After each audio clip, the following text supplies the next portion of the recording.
when artists are like writing their albums, are trying a bunch of different directions and they get lost. That's kind of like the story of their album, that struggle and they overcame and stuff like that.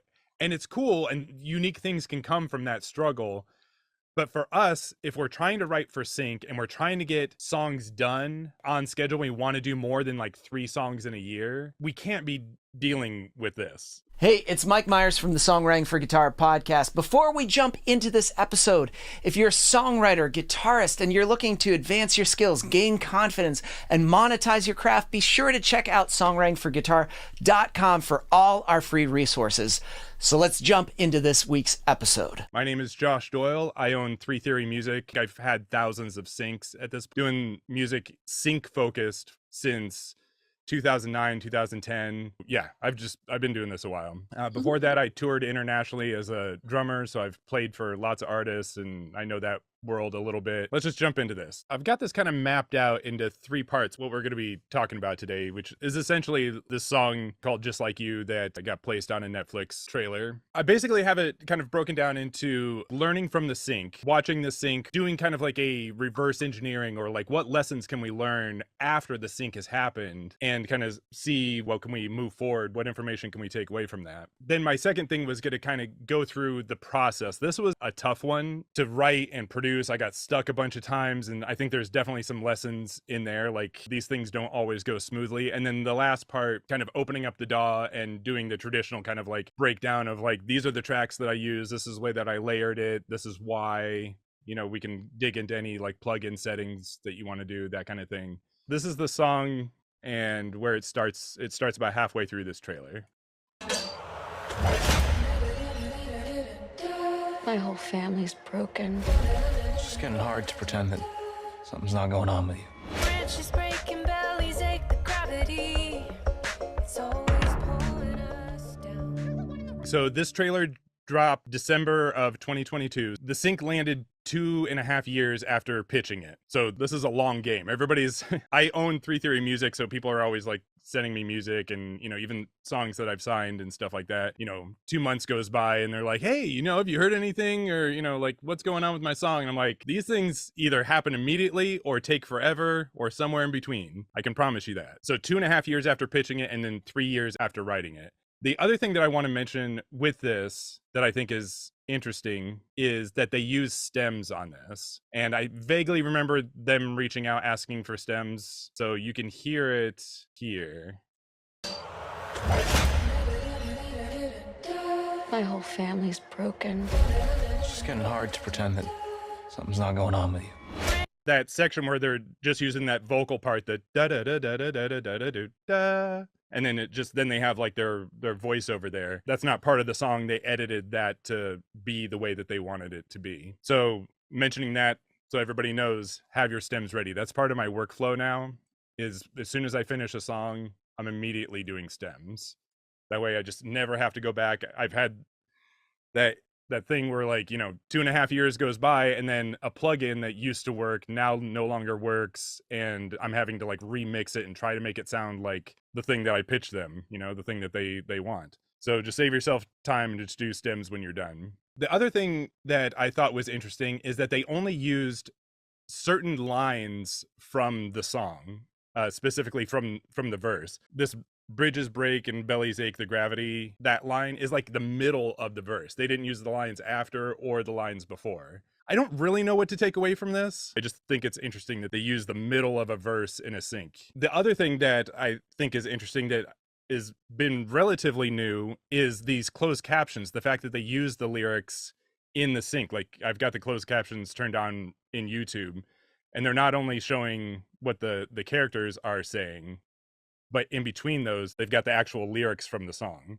So I'm mentioning this because I was going through my lyrics and I noticed that I had a bunch of, not typos, but my lyrics weren't right. Because I've rewritten this song, and we're going to get into that, my lyrics were not exactly accurate. It could have been a lot worse, but what's on here is correct. I honestly don't know where this comes from, whether this comes from Netflix or what, but yeah, just something to be aware of. Make sure that you check those lyrics before you're sending them out. Before this, when I would send lyrics, it was usually just for the ad agency or the client or whoever to make sure that they were okay with the message of the lyrics, right? That you didn't have any F-bombs in there, or you weren't saying I hate corporate America in these lyrics and they didn't catch it, and now somebody's got egg on their face. So that's how I had always interpreted them wanting the lyrics before. They just wanted to make sure that things were okay. Now we're seeing the lyrics in the actual sync. We want to be aware of that and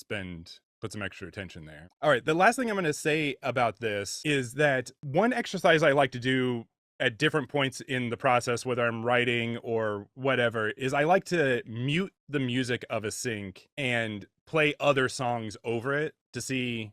Sometimes it's my song, I'll like, if this was somebody else's sync and I wanted to see, hey, would my song have worked in this Netflix trailer? I would just hit the mute button here and play my song over it while this video is playing and just kind of get a feel for like, does mine work in that same way? And the thing that I did for this is I went back to my references that I used for my song and I played my references over this. And the interesting thing is that neither of my two references, and these are major label artists, neither of those references work for this. It's a completely wrong vibe. The songs are still great, but it's not on point. And I just think that that's really interesting, not to like kind of like inflate our egos or anything like that, but we can actually make something that can beat out a major label artist if we can nail the right emotional vibe for the story that they're wanting to tell in this promo, right? One of my references was Alaska by Maggie Rogers. So I'm just going to play a bit of that over this and you'll kind of see what I mean.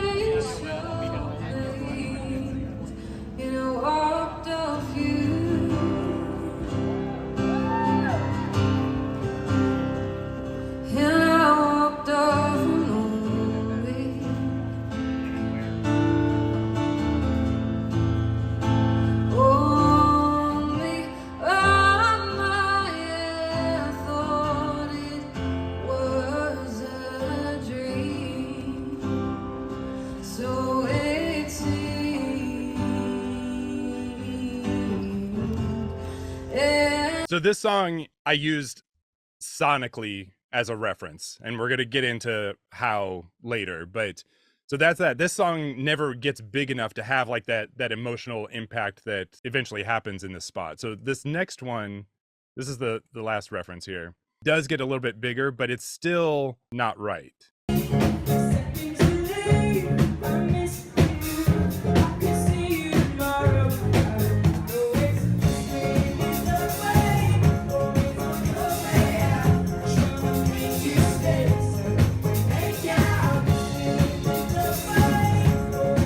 How mine worked with this. I'm just going to play bits of it again. Broken.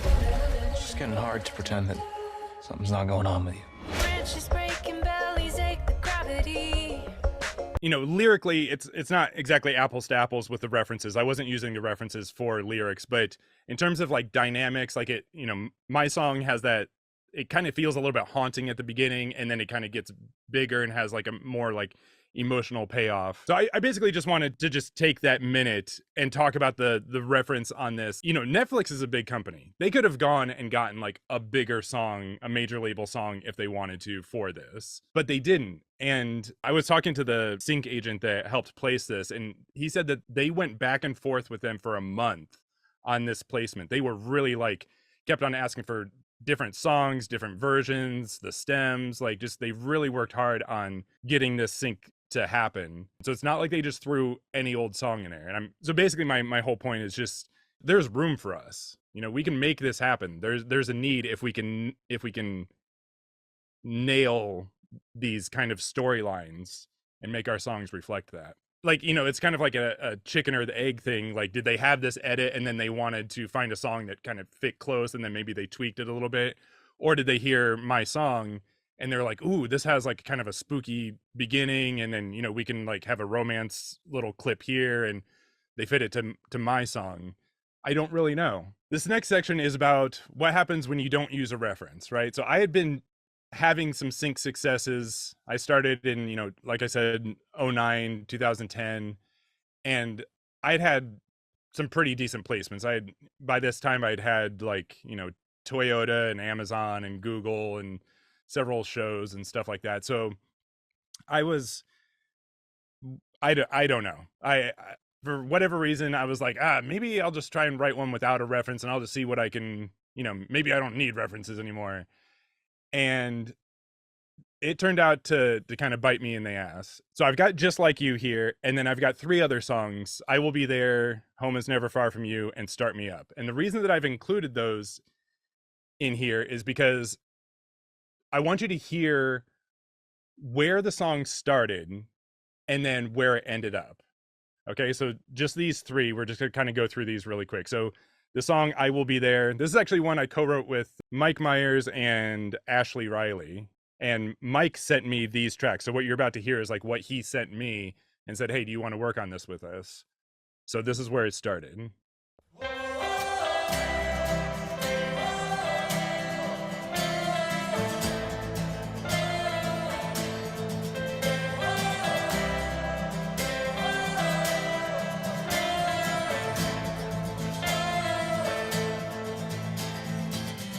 the clouds move from the sky, I will be there. When Okay, and so like that's where it started. That's how it sounds. And then this is like the next part. I think I put some drums on there.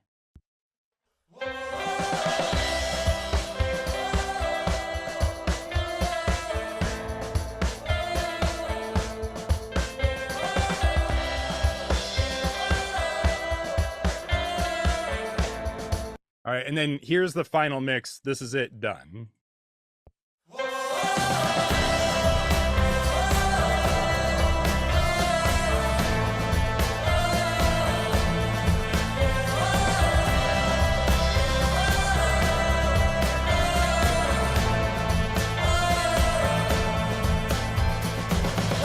the clouds clear from the sky, I will be there.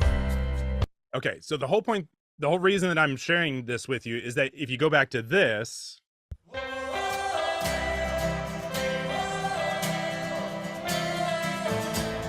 it is like more demo, like, right? It's like not finished. It's got no drums and anything like that, but it's not that big of a difference, right? Like you can totally hear in the demo what it's going to sound like when we got to the end here. And the references for these were Little Talks by Of Monsters and Men. So that's the reference, and you can kind of hear that in the reference if you play it. It's got the same kind of trumpet, and it's got a lot of the it's got a similar vibe to it. All right, so we're gonna just keep kind of doing this because I want to demonstrate like how far off what happened with Just Like You. So here's another one that I did.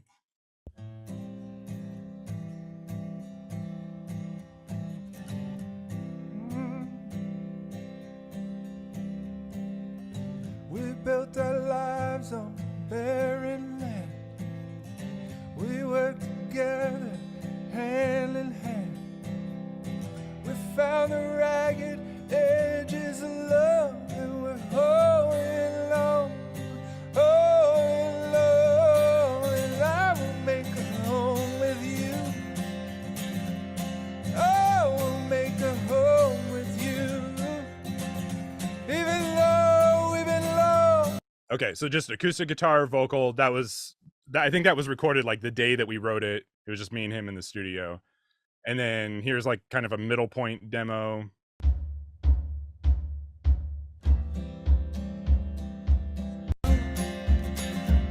I will make a home with you, even though we've been lost and our heart is broken too.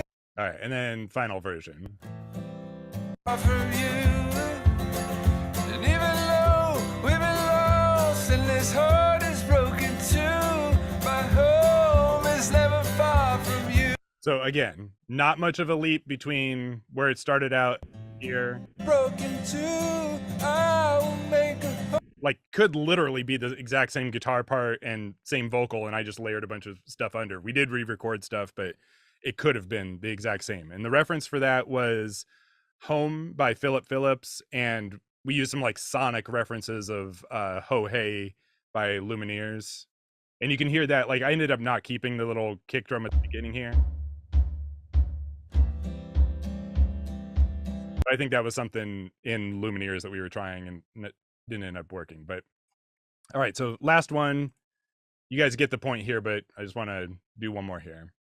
So this one is one that I had when me and the co-writer were working on this. I had this like percussion idea, and it sounded like this.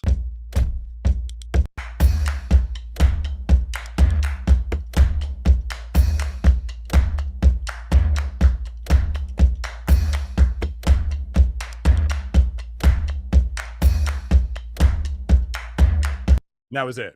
I just had that kind of drum loop thing, and I was like, hey, you know, that could be kind of like our jumping off point. And I think we did have our references, which were Fire by Barnes Courtney and Put the Gun Down by ZZ Ward. And so we had those. We knew that we were writing it, but I had the percussion loop already started. So this is the kind of, after we wrote the song to it, this is kind of where we were at.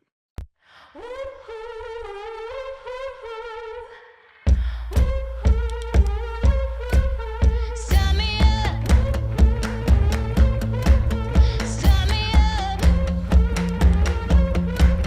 Start me up. Start me up. Start me up, and I know that I can't stop. I got a flame burning hotter than the sun. A million ways to come undone. So give me one reason, let me light this fuse. I got damage. All right. And then here's the final version. Whoop.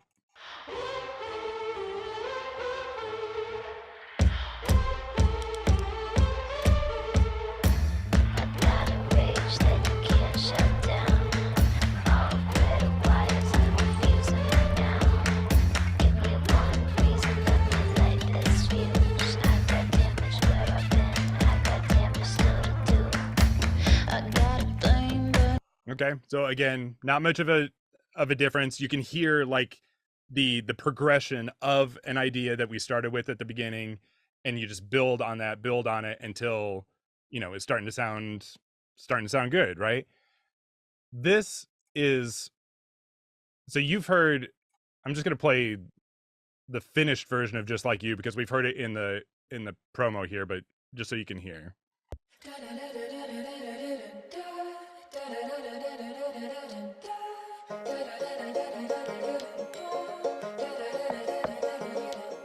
Set the scene, I'm in a swing, I'm laughing. My toes are touching the sky. Branches break. All right. And this is how it started.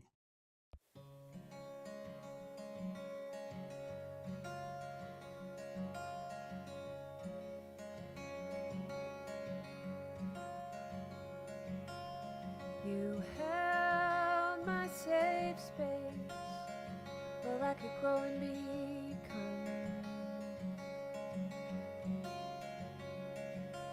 You taught me to stand up when I was falling down. Someday I'll be on my own. But trust with you, I'll always have a home.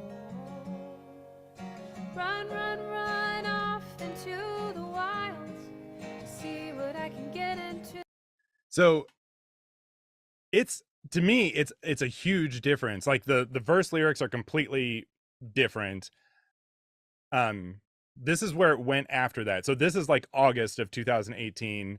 In November, this is basically me. We wrote this song and I had a certain idea of like the energy that I wanted for it and the message. This was kind of a personal song. We don't need to get into like where it was coming from, but this was a personal song and I wanted it to be right. This was kind of like a song that I wrote to my parents, and I really wanted it to be right. And so maybe that was a little bit of writer's block or maybe producer's block. but I tried taking what we had written on that first day, the thing that I just played you there, and then this is where I was taking it. I wanted it to be not just a singer-songwriter acoustic guitar thing. I wanted it to be different. So I tried this treatment with it.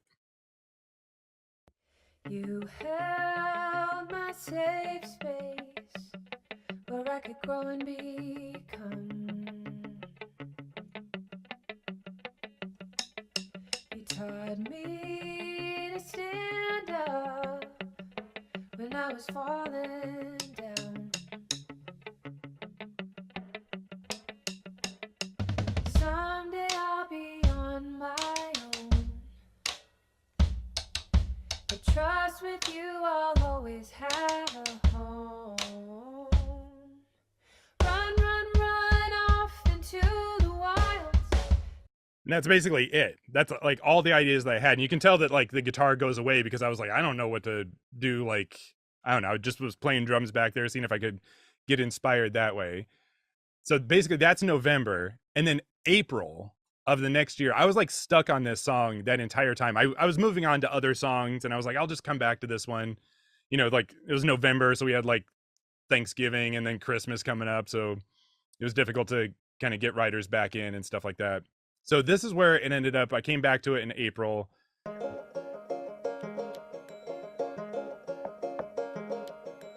You held my safe space where I could grow and become. You taught me to stand up when I was falling down. So at this point, I'm like, I still don't have any references. I'm just like throwing stuff at the wall, trying to like get this thing to come together. And I'm just still not happy with it. I you know, you can kind of start to hear ideas of sonically, you know, this banjo thing that we have in the verses and stuff like that. And the drums that come in later in the chorus, like some of these nuggets of ideas, but in terms of a concept, it's just not working. And I feel like part of it is that the verse melody and lyrics are not inspiring. And so you'll hear that we pretty much rewrite the entire verse. And that's when things get going. And that's when I start to tie this to references like I played earlier, which were Alaska by Maggie Rogers and a song called Make Out by Julia Nunez. And so we're here.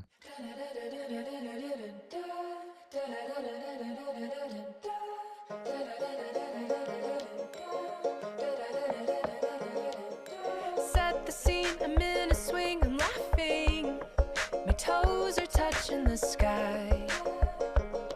That's part of it, right? Like this thing that happens at the beginning here. Like it's cool. I mean, it's whatever. It's just da da da. It's just like one chord. That's not a hook, right? So we put this at the beginning, this kind of vocal thing.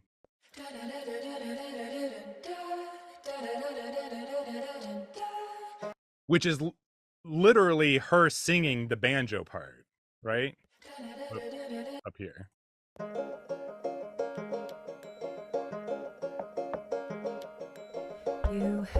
Which I can show you later when we get into the DAW here, but that's basically what she was kind of like emulating with the vocals, building out a hook from that. So yeah, I know that I wanted to say that I know this stuff can happen to anybody, even when you've got a reference, you know, all this stuff happens to everybody where they write a song and they get stuck and it takes months, you know, years potentially to finish it. And so I'm not trying to like come across that this is like some big epic struggle that I had just because I didn't have a reference, but it was a lot harder for me to write the song and then go try to find a reference and try to find like some kind of like direction, you know, like maybe I never needed the reference, maybe, but man, did this thing go together a whole lot quicker once I had some kind of path to follow, some kind of direction. And the thing is, like, you also hear you hear this kind of story of, you know, things getting rewritten and taking forever and stuff like that. You hear that a lot when artists are like writing their albums and they, you know, are trying a bunch of different directions and they get lost, and that's kind of like the story of their album, that struggle and they overcame and stuff like that. And it's cool, and unique things can come from that struggle. But for us, if we're trying to write for sync and we're trying to get songs done like on schedule, we want to do more than like 3 songs in a year, we can't be dealing with this, right? We can't be taking 6 months like I did for this thing to get done. We need to like have a process so that it can be a little bit more predictable, a little bit more reliable, that kind of thing. So that's kind of why I'm sharing this with you, because these other songs that I played, this I Will Be There and Home Is Never Far From You and Start Me Up, those songs were like done in 3 to 6 weeks. And that's really just because I work on multiple songs at the same time, and I'm trading, you know, like I've never met like Ashley Riley. She lives in somewhere in the Midwest. So she's like sending me files, and there's like delays and things that slow down the process. Ben is from Pennsylvania, so he was also sending me files. But generally, like, it wasn't a creative block or like a lack of direction. It's more like a logistical block, right? Slowing down the process. So the kind of some of the things that helped me move forward on this, you can call it like finding a theme or finding some kind of box that I can be like, okay, I'm going to produce this in this way, and it's going to limit my options in a creative way, so that like when it comes time to choosing a bass guitar, for example, I'm not like, should I go synth? Should I go upright bass? Should I do electric P bass? Should I sing it with my baritone voice? Should I, on some songs, I've not had a bass guitar at all and just used low notes on a piano and just had that be like my bass instrument, right? With all those choices, you're like, I could do any of them, right? Like it could go in any direction. So having some kind of like rule set helps you make those choices faster and helps you move forward. So my kind of theme, my rule set was that I'm going to have modern lows, and my mids and highs are going to be more organic, more orchestral. And when you listen to this, Bridges breaking, bellies ache, the gravity, it's always pulling us down.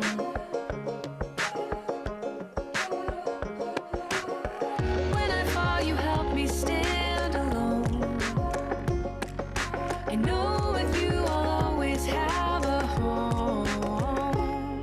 you can hear that, right? Like you can hear that the bass is synthy. It's like got a sub bass. You can hear that the bass drums are more kind of like 808 synthetic kick drums than like a drum set bass drum. And so that was kind of like how I solved all my low end issues. And then I knew anything above that, I'm not going to have like a synth pad up in the highs or up in the mids. I'm going to solve that with something else. So let's start with the thing that got me excited about this. When I was stuck, I was, you know, tried all different types of things, and I remember sitting here and I was like, I am out of ideas. I have no idea where to go with this. And I was literally staring at my desk here. You know, I was like, screw it. I'm just going to start recording things on my desk. I had like a microphone right here, and I literally just started picking up things on my desk and recording them. I think the very first thing that I did was this.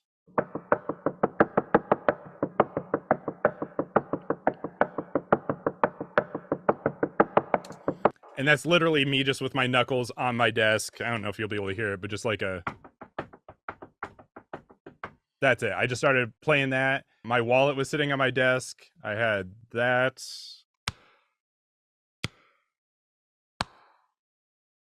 So it was just my billfold just kind of like just going like that.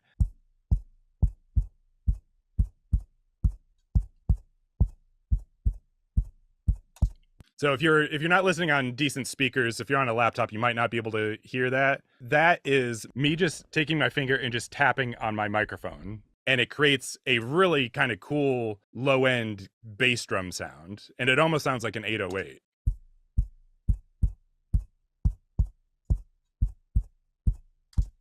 And then up here, I've got a pen click.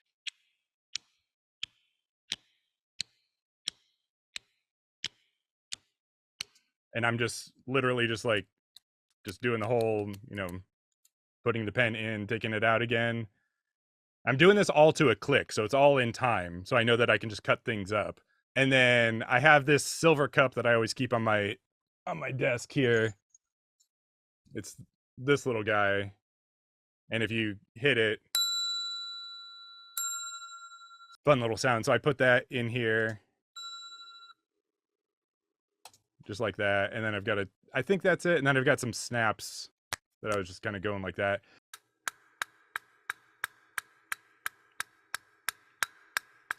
I'm not sure what that is. It actually sounds like a tape measure to me. Maybe I had a tape measure where I was just tapping on it with a pen or something.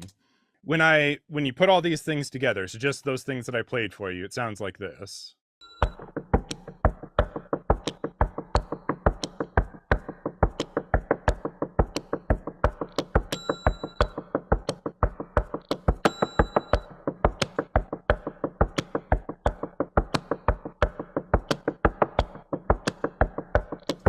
And then something else comes in here.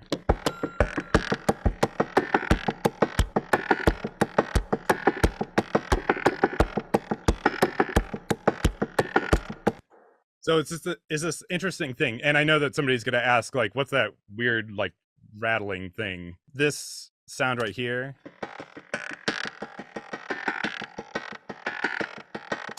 is actually that same desk knocking thing, but it's going through a Sound Toys effects rack plugin with a preset called Wind Up Toy. I looked for the original track to see where it was, but I couldn't find it. So that's it. It's just the same desk, but just run through a plugin called Wind Up Toy, and that's that sound that it made.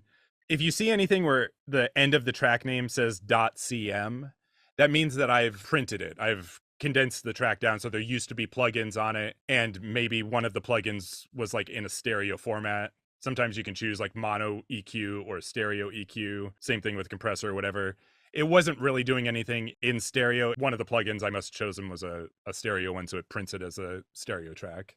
I'm looking for unique sounds. Like I said, I didn't want this just to sound like a singer-songwriter, whatever song. Like I could produce that and just have it be done with. I wanted something different. So I'm looking for things that are unusual combinations. You rarely hear like a banjo with modern like 808 kick drum, those kind of combinations. So I thought that would be an interesting thing to do. But I didn't want the banjo just to be like an acoustic guitar performance where like you're just recording the entire song and you've just played it. Even though these banjo parts,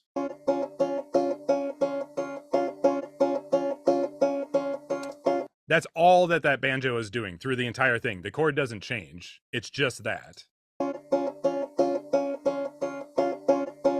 But you can see that I've got a bunch of these, right? And the question is, why would I chop it up like that and duplicate it a bunch of times? My co-writer, Emily, why wouldn't I just have her play that for the entire verse? The answer is that I wanted it to sound like a loop. I wanted it to sound like a sample so that it's a little bit not bluegrass. Because if she had just played, there would have been like human variation, on some of them she might have hit a string a little bit harder, and then all of a sudden it becomes more human, and I didn't want that. I'm trying to like balance this kind of like organic with modern loop and sampling influences. So we've got that, and then we've got this other banjo part here.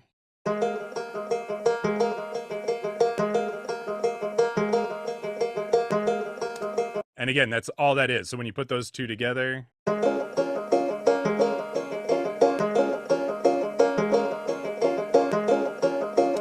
and that's it. Sometimes, even though you can play it, step out of it and think like a producer and think about the sonic message that you want. And maybe Emily, who played banjo on this, could have like really practiced and just become so consistent that it would have sounded like this anyway. I don't know. This was the decision that I made to try to kind of get it to sound like this, like constant, like almost like as if it's a record skipping, right? Because it kind of sounds like that.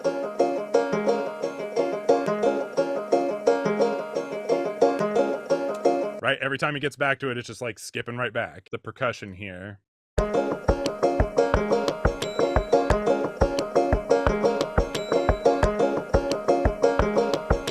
That's what kind of got me excited about putting this thing together. Let's go, since we were kind of talking about drums and stuff like that, I want to talk about one other thing that really hung me up and honestly gave me anxiety for a good number of years, or not years, months while I was working on this. And it was my drum set performance in the choruses here. So let's play just this chorus and I'll talk about it. Run, run, run off into the wilds to see what I can get into.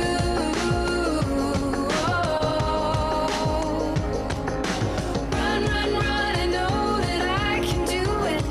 I'm living how you taught me to. You know I'm just like you. I'm just like you. Bright lights, starry eyes. So the thing that gave me anxiety about this is, I've been drumming for a long time. Drums are my main instrument, and even before I really got into production, that's what I did. That was my identity, right? Anybody asks me, I'm a drummer. My entire career out here in LA, I've been out here for over 15 years now, was playing for a lot of artists, and they would have a show, and if they didn't have an album that was fully produced, a lot of times they would send me like voice memos of them just like playing their acoustic guitar and singing, or playing piano and singing, and they were like, the show's on Saturday, and I would have to come up with drum parts and learn their songs, and they were pretty lax about it, and so I would have to like find something that was like inspiring and creative enough that like made them want to hire me again, but not so much that it was like left field and they would never want to hire me again. And so if you listen to this, I would have gotten so fired if I had showed up and played this drum part on somebody's song. And if you listen to it, the reason is I go through at least 3 different beats in this chorus. So I'm just going to solo the drums here.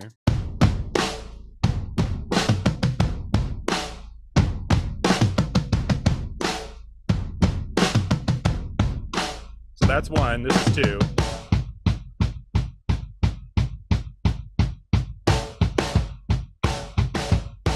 And this is 3. And this is kind of 4. I've got this tom thing that almost sounds like a We Will Rock You.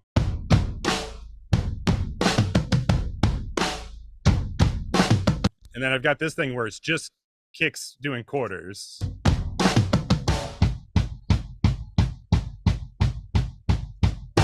And then I've got this super syncopated thing where I'm going da da da da da da, like it's changing up again.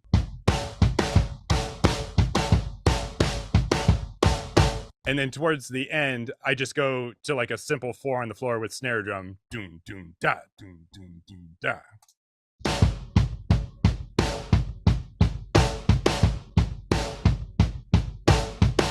So anyway, that is a really weird drum beat to be putting in a chorus, but I eventually went with it just because my instincts were telling me this works. It really works with the melody. It's kind of cool that the chorus, when I go to just that bass drum in the middle, it's kind of like a breakdown within the chorus. So listen to it now in context, like knowing how weird this drum part is. Run, run, run off into the wilds to see what I can get into.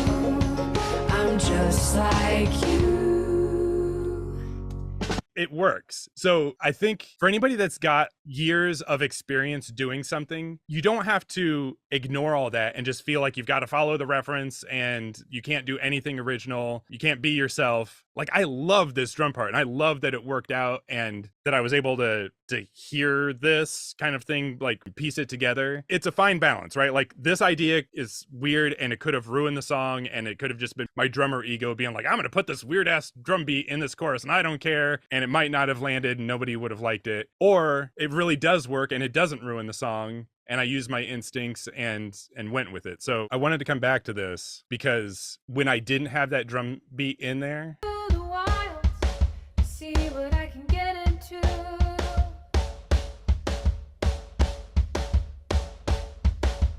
Run, run, run, I know that I can do it.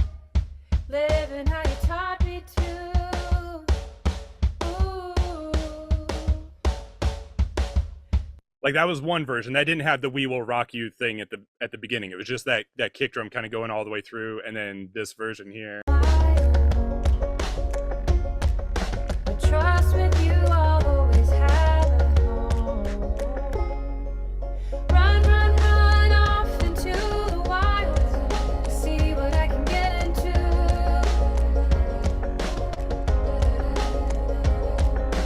Run, run, run, I know that I can do it. Living how you taught me to. Ooh. So that just had the "We Will Rock You" beat like all the way through. All it was just doom, doom, da, doom, doom, da. And to me, like, it just felt like, it was like, man, this thing is just not keeping my interest. I don't know. I just thought it was interesting to kind of hear when I did just keep one of any of those ideas from the version that actually did, end up being the final one.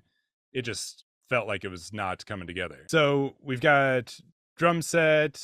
We've got our kind of crazy knocking on things tracks. I did have a battery drum programming plugin. That's where I get my like 808 kick. So I did have that layered in with this, and that's what this is. So that is mixed in with all that desk percussion that I had.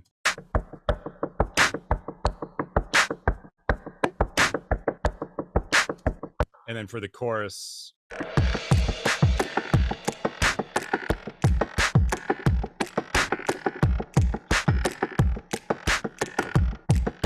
so you can kind of hear that 808 influence in there. The acoustic guitar ended up not being much of anything, even though the song was written on it and it started that way. I just have it in there, and it's kind of quiet.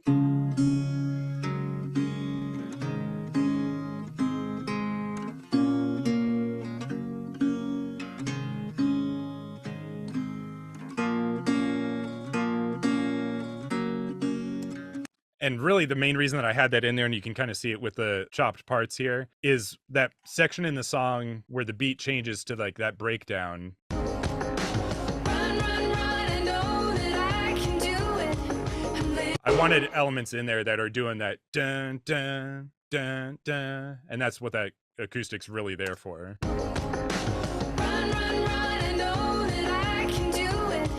I'm living how you taught me to. And then it might be doing something in the verses here. Bright lights, starry eyes, they race by. This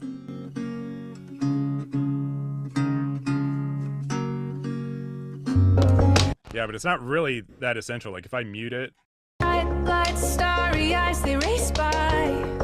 The city ain't got nothing on you. it does kind of fill out the gaps a little bit. So it is kind of nice having it in there. I had a bunch of like electric guitar ideas in here, and there's really just something happening in the verse, not doing much at all.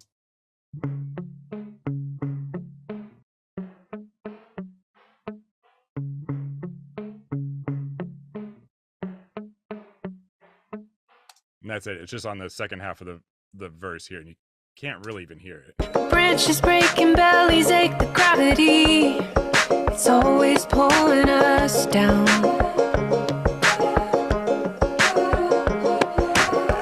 I want to point out one thing with this banjo part that influenced things that I'm about to talk about with the vocals here. So originally, you can see that there's a banjo 4 here that has a bunch of stuff grayed out that we ended up muting. So if I bring that back in, this is what we originally recorded, these 3 parts.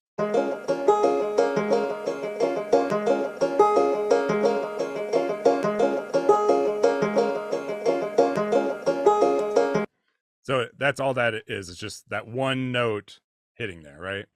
It was getting in the way when I had that there with her singing over the verse and stuff, so we ended up muting it and not using it. But I still thought it was like a cool little thing to have happen. And it ended up influencing things that we did with the vocals. So I've muted that banjo, but listen to what happens between her vocal phrases with her backing vocals. Set the scene, I'm in a swing, I'm laughing. My toes are touching the sky. So these little guys right here.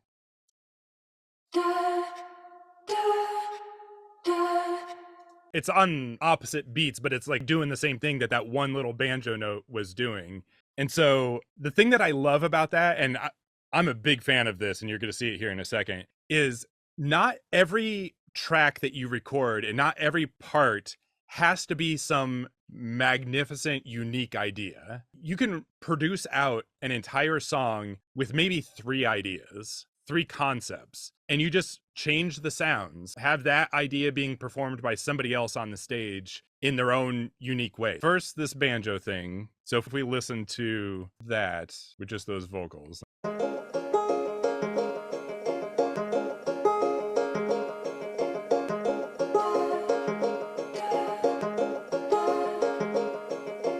It's literally like hitting on the exact same beats. If you were in a band and you had all the egos of your bandmates, and somebody in the band came up with this like cool kind of like da da kind of thing, and then other people in the band start like doubling down on their idea, they're gonna get like a little like, no, this is my part, I came up with it, you guys do something else, right? When you're doing this kind of thing, you don't have to worry about that. Like other people, you can layer on ideas, cancel out. The banjo ended up being not the sound for that, but having those vocals in there, it sounds way better, right?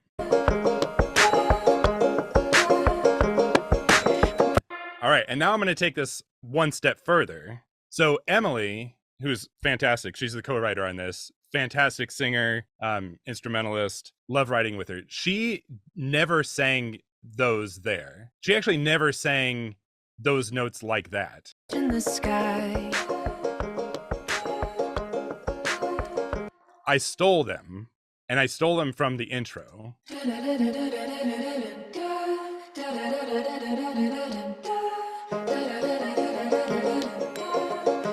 So right here, I just stole these, and I stole this, and I made my own little chimes here. And then I took it a step further over here, and I built it out even more. It's down.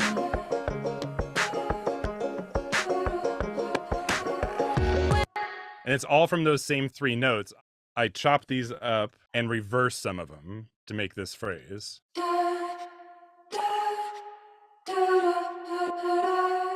And it sounds kind of cool. Again, it sounds like I could have achieved this the same way. Like I could have turned these into samples and loaded them into a keyboard and played it, and it sounds like that.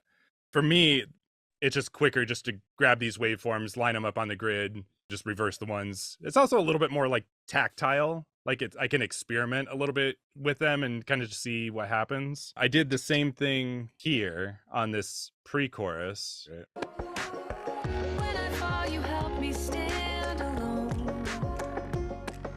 I know with you I'll always have a. So there's some like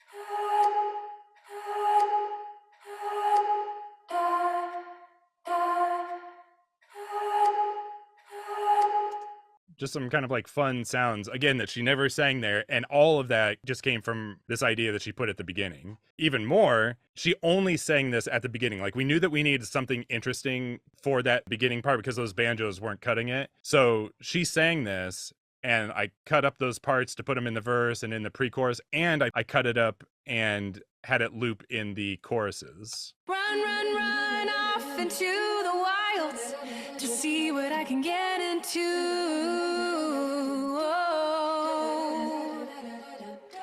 Run, run, run. When I solo those together, like that kind of sounds a bit busy, but in the song, it actually works. Run, run, run off into the wilds to see what I can get into.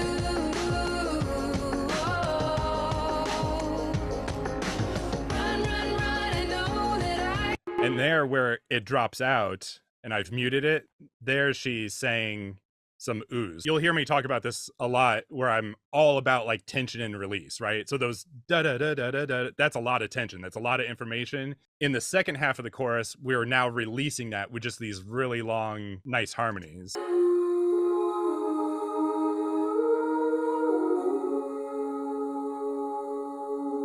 And then we're going to go back to the do-do-do-doos right here. It comes back in at the end.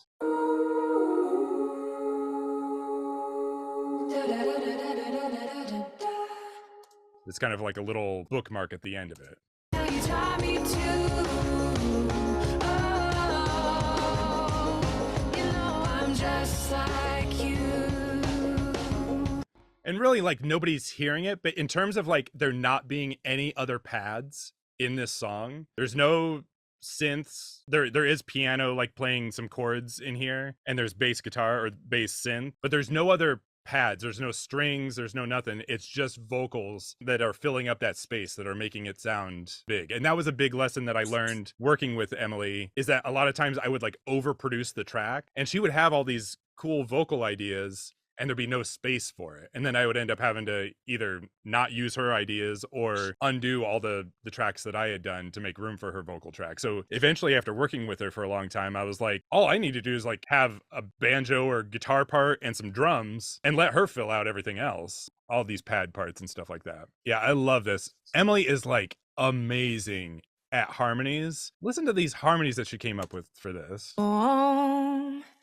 Run, run, run off into the wilds to see what I can get into. Oh.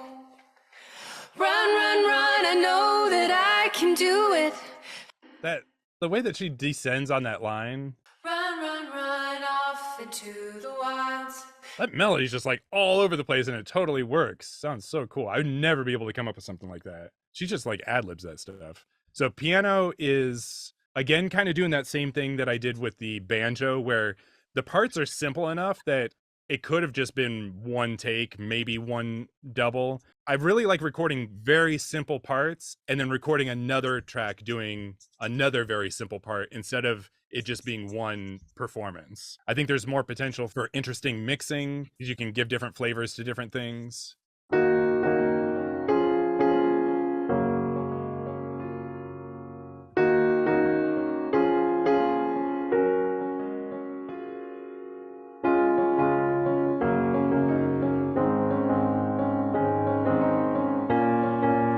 And one other benefit, and this is maybe one of the things, is I love having control after everybody goes home and I'm over here like stuck with mixing and producing and being responsible for this thing working. If these two piano parts were recorded as one take,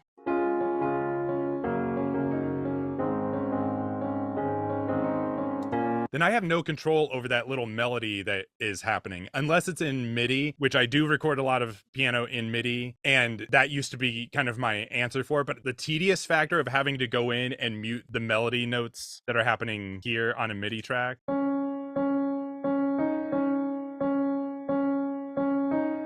you know, it's just very tedious if somebody's also playing chords and you're trying to like pick those out. Just much easier to have them recorded on a separate track. You can actually see that here, where this kind of like high da da da, I cut this off right at the end so that it could just go back to just the chords here.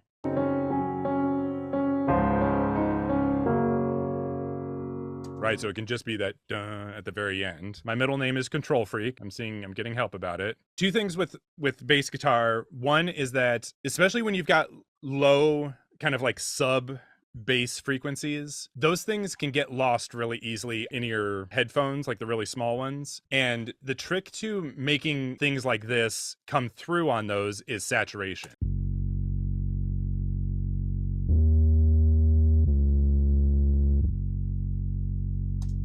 And I'm betting that any of you who are listening on laptop speakers or something, you're probably still able to hear that. And again, that the reason for that is that I've added this decapitator to it to add a little bit of fuzz, a little bit of saturation. And I guess there's also a filter freak on here.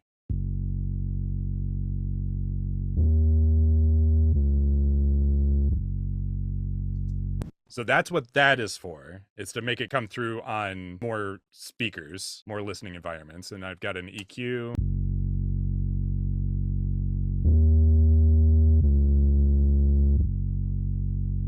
Okay, so it looks like I've got two EQs, but there's something else. Hold on, let me go find this.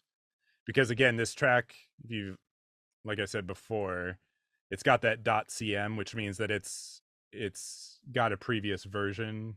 Anybody who's used these types of things, like used a synth bass, you'll find that certain frequencies will be louder, like a certain note might jump out of the speakers more. And when that happens, I do have to like basically compress everything. So like you'll find like if it's a 4-note progression, like maybe the third note is the one that like really jumps out. So I have to compress all of them. So I'm basically like bringing up the other 3 quieter notes to be as loud as the loudest note, and then it won't jump out like that. And then you'll also kind of see it in the EQ.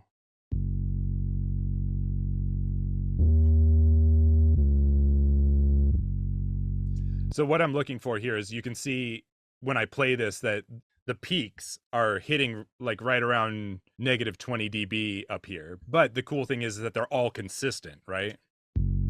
So that first one is hitting at negative 20.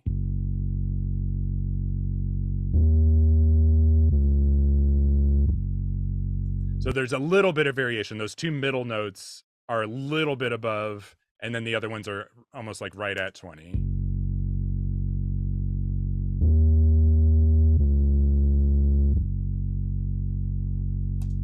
And I don't know about you guys, but you can kind of hear that. Like those 2 notes are kind of coming through a little bit louder. I've seen it much worse. I've seen it where like all the notes are down here at 0 and there's just one note that peaks way up. And that's where I will compress everything to try and get it so that they're all consistent, like what this is. I will counteract the peak that's happening here. So you'll notice that there's other synth information that's happening here. It's not just all about this one big peak. That's where the root note is of it. But you've got all this, and all this that's happening over here is what allows you to hear it in your AirPod little headphone speakers. That's what you're hearing. You're not, those little in-ear monitors or whatever aren't able to reproduce a big low note down here. You're actually hearing this frequency. And so when you saturate it, you're like activating that. And you'll notice that when I play this again, the peak that's happening here is a very round waveform, right? It's very smooth. When you look at the frequencies that are happening over here, they're going to get very jagged. And that's because it's gone through the saturation and it's literally distorting those and making those more present.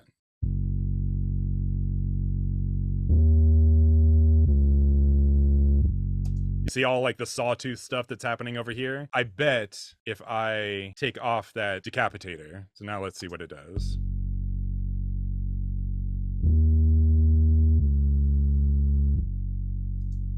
Hold on.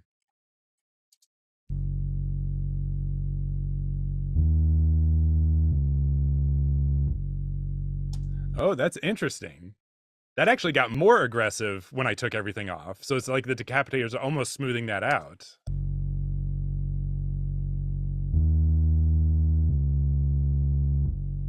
That's interesting. Now I'm going to bring the decapitator back in. It's been like 5 years since I've worked on this, so.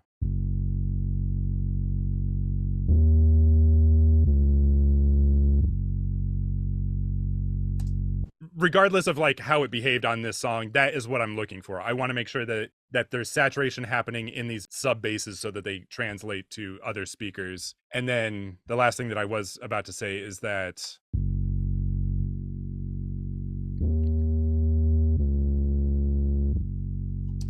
sometimes what I'll do is I will look for those peaks, and this is also about kind of controlling the sub bass. So when you've got everything else that's kind of like falling off below 0, so you know, let's say that this line is 0 here, everything else is falling off this way.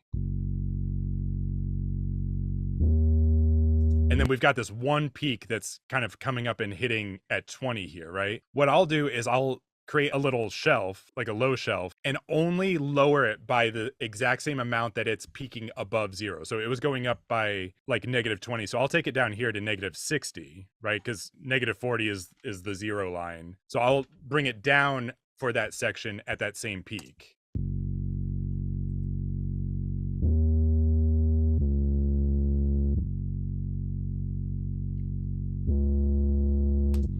It just depends on the song, like what's going on, how many other low elements it's competing with. You know, if I had a piano that was also playing like really low chords or something like that, I might need to make more space for that kind of thing. But in this song, all it is just that sub bass, and there's nothing competing with it. So it can kind of, in this mix, it worked without me having to do much.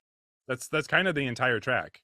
We got the bass, the piano, the various harmony vocals, You got the lead vocal, which is really just doing unison doubles on the chorus, and then there's a triple unison on the last chorus. Little electric and acoustic, lots of desk percussion, and drum set percussion.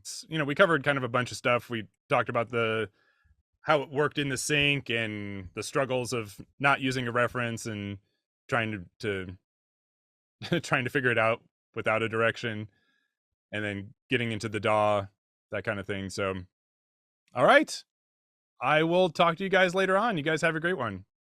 All right. Bye. Hey, it's Mike from Songwriting for Guitar. Thanks for watching this video.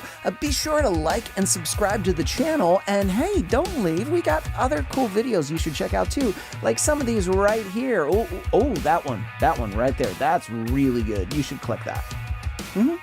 Right there. Just click it.